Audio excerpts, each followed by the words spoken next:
কুরবানি যে আমরা করি, গরু ছাগল কুরবানি দেই, আমরা তো ফিলিংসই বুঝি না যে আসলে আমরা কি করতেছি,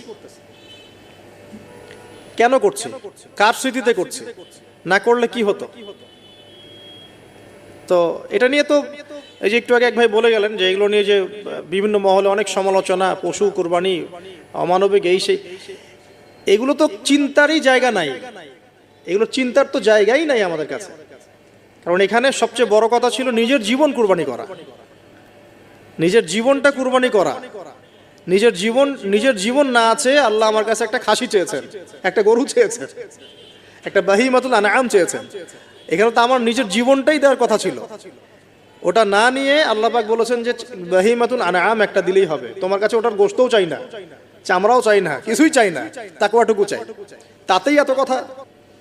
এটা দামি বা কত? 10-15 হাজার, বা একটা গরুর 50,000, 60,000, 1 লাখ টাকা। 1 লাখ টাকাকে আপনি সন্তানের মূল্য দিয়ে হিসাব করতে পারবেন? তো এখানে মূল জিনিসটাই হচ্ছে আল্লাহ পাকের হুকুম। আল্লাহ পাকের হুকুমই সবচেয়ে বড় কথা।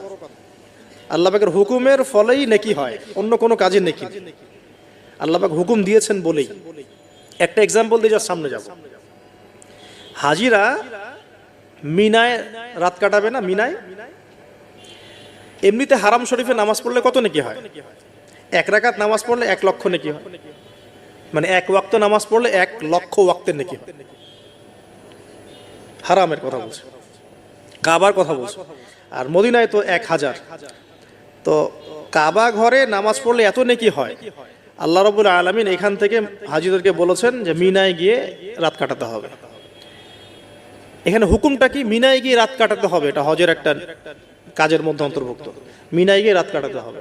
আর কেউ যদি মনে করে যে মিনায় গিয়ে তো নামাজ পড়লে তো 1 লক্ষ রাকাত নেকি নাই, হারাম শরীফে নামাজ পড়লে 1 ওয়াক্ত পড়লে 1 লক্ষ ওয়াক্তের নেকি হয়, তা আমি হারামেই থেকে যাই, মিনায় যাব না, ও কি নেকি পাবে না? ওর হজই হবে না। এখানে নেকিটা বড় কথা না, বড় কথাটা কি? আল্লাহর হুকুম। আল্লাহ পাকের হুকুমের পিছনে কি নেকি আছে এটা আমি সংখ্যা দিয়ে কাউন্ট করতে পারবো না। আল্লাহ পাক হুকুম দিয়েছেন মানে সেখানে ইনফিনিটিভ নেকি আছে, ওটা 1 লক্ষ, 2 লক্ষ, 5 লক্ষ দিয়ে হিসাব করা যাবে না। এখানে কেন কুরবানি করছি? আল্লাহর হুকুম। যুক্তি বিজ্ঞান দর্শন খোঁজার দরকার নেই তো আমার। তো এবার আল্লাহ রাব্বুল আলামিন কিভাবে বলছেন কোরআনে? আল্লাহ পাক বলছেন, ইব্রাহিম আলাইহিস সালাম বলেন, ইন্নী যাহিবুন ইলা রাব্বি সায়াহদিন, আমি চললাম আমার রবের পথে, তিনি আমাকে পথ দেখাবেন। এই আয়াতটা খুবই মনে শান্তিদায়ক আয়াত। জীবনে অনেক কিছু হয়ে যাবে, কিন্তু এই আয়াতটা যদি তেলাওয়াত করতে পারেন ভিতরে ভিতরে আল্লাহকে পাবেন। ইন্নী যাহিবুন ইলা রাব্বি সায়াহদিন, আমি ছুটলাম, আমি চললাম আমার রবের দিকে, তিনি আমাকে পথ দেখাবেন। রব্বি হাবলি মিনাস সালিহিন, আল্লাহ আমাকে সুসন্তান দান করুন, সালেহিন সন্তান দান করুন। ফাবাশশারনাহু বিগুলামিন হালিম, আল্লাহ বলছেন আমি তাকে সহনশীল সন্তান দান করলাম, সহনশীল সন্তান দান করলাম। এবার ফালাম্মা বালাগা মাআহু সা'য়া, এবার যখন বাচ্চাটা বাবার সাথে দৌড়াদৌড়ি করা শিখলো, মানে এই যে 10, 12, 14 বছর বয়স, এই সময় বাচ্চাগুলো আরো বেশি আকর্ষণীয় হয়। শেষ বয়সের বাচ্চা, এত দোয়া করার পরে একটাই বাচ্চা, একটাই ছেলে, শেষ বয়সের, কেবল বড় হচ্ছে, বাবার সাথে মানে দৌড়াদৌড়ি করতে শিখছে, সন্তানের প্রতি বাবার ভালোবাসা আরো গাঢ় হচ্ছে। আল্লাহ পাক তখনই পরীক্ষা নিলেন, যাতে দেখতে চান আল্লাহ পাক আমার ভালোবাসা বেশি না তোমার সন্তানের প্রতি ভালোবাসা বেশি। সন্তানকে পেয়ে আবার আমাকে ভুলে যাওনি তো? সুবহানাল্লাহ, সুবহানাল্লাহ। এবার ফালাম্মা বালাগা মাআহু সা'য়া, যখন সন্তান ছোটাছুটি করা শুরু করলো, দৌড়াদৌড়ি করতে শিখলো, ক্বালা ইয়া বুনাই, ইব্রাহিম আলাইহিস সালাম বলছেন, হে আমার সন্তান, ইন্নী আরা ফিল মানামি আন্নী আযবাহুকা, আমি আমার স্বপ্নে দেখেছি আমি তোমাকে জবাই করছি। এই কথাটা কিন্তু তিনি গিয়েই তাকে বলেন নাই, তিনি সন্তানকে নিয়ে হাঁটছেন হাঁটছেন হাঁটছেন, কাবাগর থেকে প্রায় 8 কিলোমিটার দূরে চলে গেছেন, যেখানে কুরবানি করি মিনা প্রান্তরে 8 কিলোমিটার দূরে চলে গেছেন। সেখানে গিয়ে তিনি বলছেন যে বাবা আমি স্বপ্ন দেখেছি আমি তোমাকে জবাই করছি। আগে কিন্তু বলেন নাই যে আমি স্বপ্ন দেখেছি তোমাকে জবাই করছি, চলো আমার সাথে। জেনে ইসমাইল আলাইহিস সালাম জেনে শুনে যাননি ওখানে যে আমাকে ওখানে গিয়ে জবাই করবে আব্বা, অ্যাটেম্পট নিবে। তিনি আগে জানতেন না, ইসমাইলও আগে জানতেন না। যখন তাকে নিয়ে গেছেন ওই স্পটে নিয়ে গেছেন যে যেখানে জবাই করবেন বা মনস্থ করেছেন, ওইখানে গিয়ে তিনি বলছেন যে ইন্নী আরা ফিল মানামি আন্নী আযবাহুকা, বাবা আমি স্বপ্নে দেখেছি আমি তোমাকে জবাই করছি। ফানজুর মাযা তারা, তোমার রায় কি আমাকে বলো। তুমি কি ভাবছো আমাকে বলো। যেমন বাবা আর যেমন বাবা তেমন সন্তানের চেয়ে এখানে বড় কথা হবে, যেমন মা তেমন সন্তান। কারণ মা বলেছিল এক সময়, আপনি কোথাও যাচ্ছেন আমাদেরকে ছেড়ে, তাই না? মনে আছে? ও আচ্ছা, আল্লাহ আদেশ করেছেন, তাহলে আল্লাহ আমাদেরকে ধ্বংস করবেন না।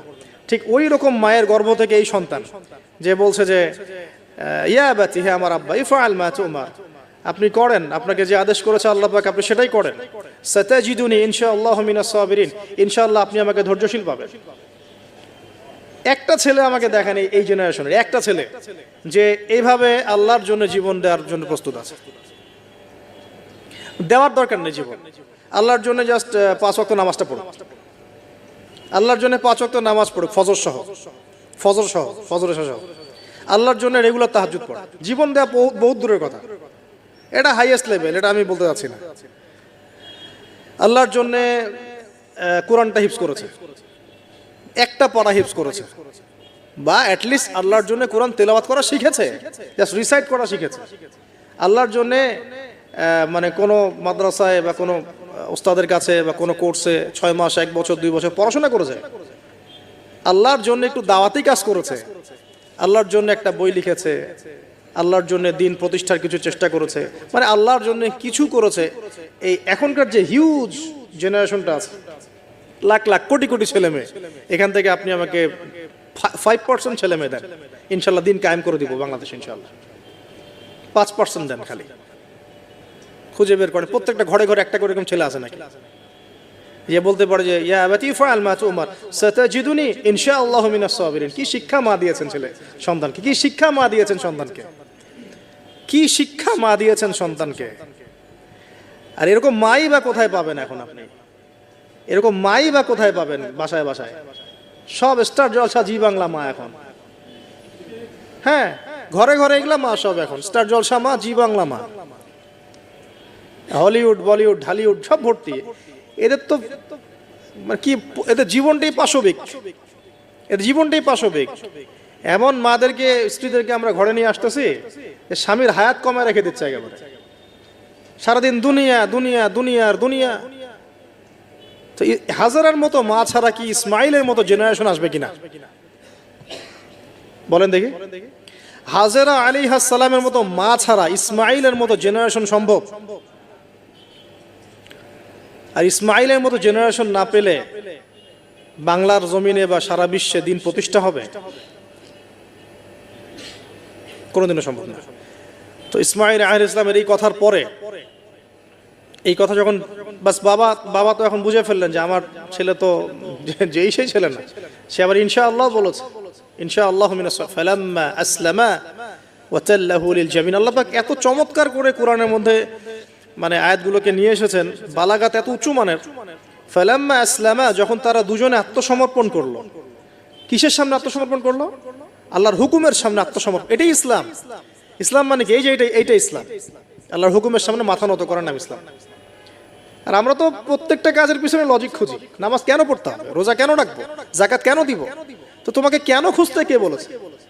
আল্লাহ বলেছেন তাই করব, রাসূল বলেছেন তাই করব, আল্লাহ নিষেধ করেছেন তাই করব না, রাসূল নিষেধ করেছেন তাই করব না।